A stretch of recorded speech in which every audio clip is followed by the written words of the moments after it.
তোমাদের জন্য নতুন দুটো আপডেট নিয়ে চলে এসেছি। বড়মার পুজো সমিতি ট্রাস্টের উদ্যোগে এবার বৃদ্ধাশ্রম হতে চলেছে। আর এক উদ্যোগ, কেবলমাত্র এটা নৈহাটিবাসীদের জন্যই। নৈহাটিবাসীরা বড়মাকে দর্শন ও পুজো দেওয়ার জন্যই এই ব্যবস্থাটা।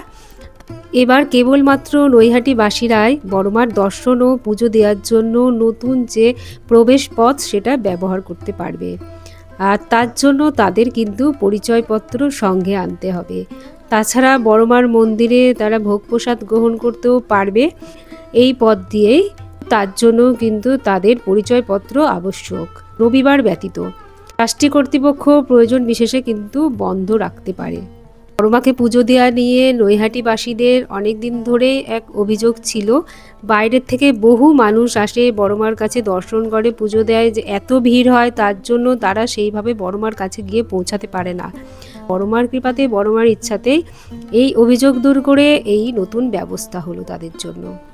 আর নৈহাটিবাসীদের কিন্তু আবেগেই মিশে আছে বড়মা, ভালোবাসা ভক্তিতেও মিশে আছে বড়মা। তাই তাদের জন্য এই নতুন ব্যবস্থা, যেটা খুব ভালো হয়েছে। বড়মার অলৌকিক ঘটনা জানতে ও বড়মার মন্দিরের আপডেট পেতে আমার এই সবার বড়মা চ্যানেলটা সাবস্ক্রাইব করে রেখো। বড়মা সকলের মঙ্গল করুন। জয় বড়মা, জয়।